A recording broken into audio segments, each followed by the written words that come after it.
नमस्कार। प्रादेशिक समाचार के साथ मैं पूनम केरकेट्टा। पहले मुख्य समाचार। नीट पेपर लीक मामले में सुप्रीम कोर्ट ने एनटीए और सरकार से मांगा जवाब। लंबित जनहित याचिकाओं पर 8 जुलाई को होगी सुनवाई। कुवैत अग्निकांड में जान गंवाने वाले 45 भारतीयों में झारखंड के अली हुसैन भी शामिल। आज देर शाम तक शव के रांची पहुंचने की संभावना। रक्षा राज्य मंत्री संजय सेठ 4 दिवसीय दौरे पर पहुंचे रांची। विभिन्न कार्यक्रमों में लेंगे हिस्सा। राज्य सरकार ने किसानों के 2 लाख रुपए तक के लोन माफ करने का लिया निर्णय। कृषि मंत्री ने बैंकर्स समिति के पदाधिकारियों को दिया निर्देश। और राज्य के पलामू, गढ़वा और सरायकेला में लू का भीषण प्रकोप जारी। पारा 45 डिग्री सेल्सियस के पार। 16 जून को प्रदेश में मानसून दे सकता है दस्तक। और अब समाचार विस्तार से।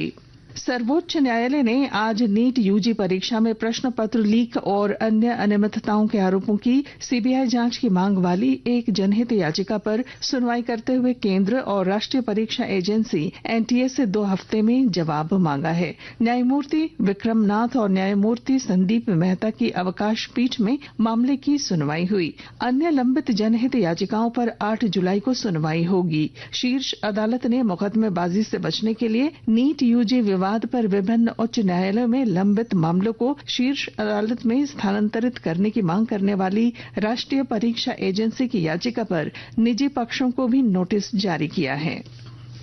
कुवैत अग्निकांड में जान गंवाने वाले 45 भारतीयों में रांची के अली हुसैन भी शामिल हैं। सभी भारतीयों का पार्थिव शरीर स्वदेश पहुंच गया है। सभी शवों को आज वायुसेना के विशेष विमान से कोच्चि लाया गया। यहां से शवों को नई दिल्ली लाया जा रहा है। दिल्ली से शव मृतकों के गृह नगर भेजे जाएंगे। अली हुसैन का शव आज देर शाम तक रांची लाया जा सकता है।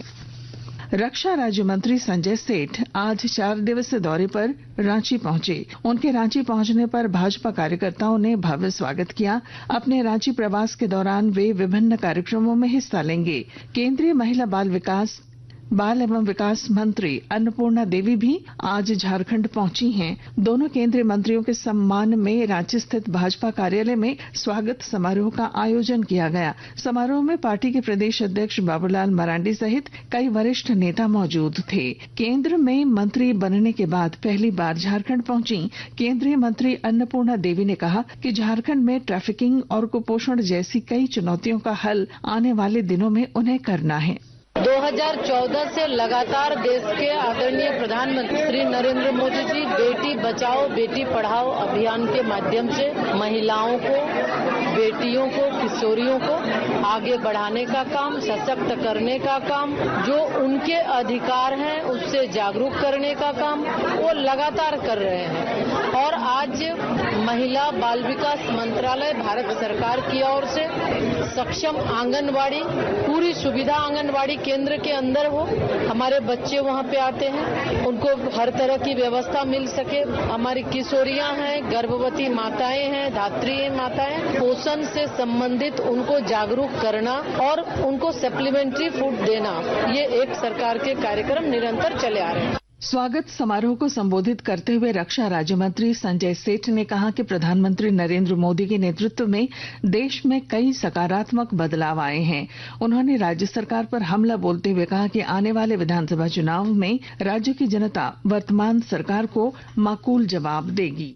और 140 करोड़ देशवासी एक साथ एक परिवार के रूप में, और तभी देशवासी कहते हैं कि मैं मोदी का परिवार। और आज लोक कल्याणकारी जितनी योजनाएं भारत की आजादी के बाद, जितनी योजनाएं गांव, टोला, पंचायत, झोपड़पट्टी तक उतरी।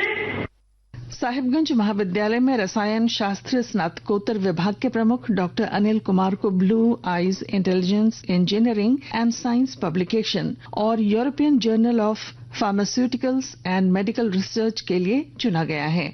कॉलेज के प्राचार्य प्रोफेसर SRI रिजवी ने इस उपलब्धि के लिए डॉक्टर अनिल कुमार को बधाई दी है।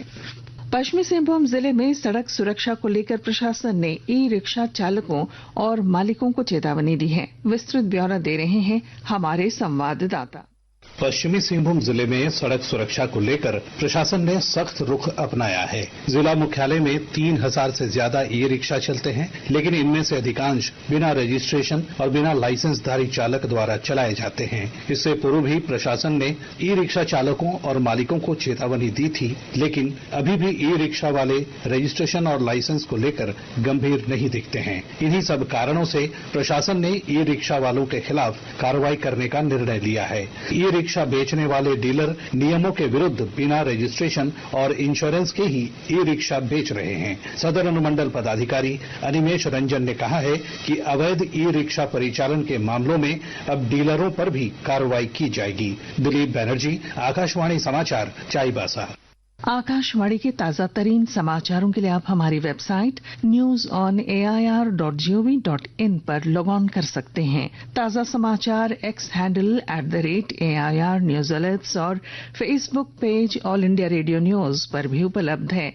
आप प्रादेशिक समाचार एकांश के एक्स हैंडल @AIR न्यूज _ और फेसबुक, इंस्टाग्राम पेज तथा YouTube channel AIR news Ranchi पर भी हमारे बुलेटिन सुन सकते हैं।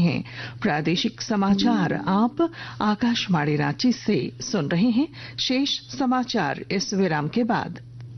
मुस्कान कीमती है, ये उसको समझाओ। किताबें हैं उसकी सच्ची दोस्त, ये उसको बताओ। नन्हे कंधों पर जिम्मेदारियों का बोझ अच्छा नहीं लगता। उम्र कच्ची है उसकी, उसे अभी बड़ा ना बनाओ। 14 साल से कम उम्र के बच्चे से काम करवाना गैर कानूनी है। यही नहीं, 14 से 18 वर्ष के किशोरों का नियोजन खतरनाक प्रक्रियाओं में करना निषेध है। ऐसा करते हुए पाए जाने की सूचना 1800-345-6526 पर दें। दोषी नियोजकों को बिना वारंट के पुलिस गिरफ्तार कर सकती है। 6 महीने से लेकर 2 साल का कारावास या 50,000 रूपए तक जुर्माना या दोनों हो सकता है। यह सूचना श्रम नियोजन, प्रशिक्षण एवं कौशल विकास विभाग, झारखंड सरकार द्वारा जनहित में प्रसारित। प्रादेशिक समाचार में आपका फिर स्वागत है। राज्य के कृषि, पशुपालन एवं सहकारिता मंत्री बादल ने कहा है कि किसानों के 2 लाख रुपए तक के लोन माफ किए जाएंगे। उन्होंने कहा कि 31 मार्च 2020 तक किसानों द्वारा लिया गया 50,000 रुपए से लेकर 2 लाख रुपए तक का ऋण वन टाइम सेटलमेंट के माध्यम से माफ किया जाएगा। इसके लिए सभी बैंकों के प्रस्ताव आमंत्रित किए गए हैं। श्री बादल आज नेपाल हाउस स्थित सभागार में राज्य स्तरीय बैंकर्स समिति के पदाधिकारियों के साथ केसीसी लोन सहित कृषि कार्य के लिए किसानों की ऋण माफी योजना को लेकर बैठक कर रहे थे। पूर्वी सिंहभूम जिले के गोविंदपुर हॉल्ट के पास ट्रेन की चपेट में आने से 3 लोगों की मौत हो गई। मृतकों की अब तक पहचान नहीं हो सकी है। आज विश्व रक्तदाता दिवस है। इसे लेकर राज्य भर में कई कार्यक्रमों का आयोजन किया जा रहा है और लोगों को रक्तदान के लिए प्रेरित किया जा रहा है। इस सिलसिले में रांची के नामकुम स्थित IPH सभागार में रक्तदान सम्मान समारोह का आयोजन किया गया, जिसमें स्वास्थ्य मंत्री बन्ना गुप्ता भी शामिल हुए। इधर रामगढ़ जिले में विश्व रक्तदाता दिवस पर सिख रेजिमेंट सैन्य अस्पताल में रक्तदान शिविर का आयोजन किया गया। शिविर का उद्घाटन पंजाब रेजिमेंट सेंटर के प्रमुख ब्रिगेडियर संजय चंद्र कांडपाल और सिविल सर्जन महालक्ष्मी प्रसाद ने किया। इस दौरान सेना के 136 जवानों ने रक्तदान किया। रांची रेलवे स्टेशन से आरपीएफ की टीम ने 2 मानव तस्करों को गिरफ्तार किया है।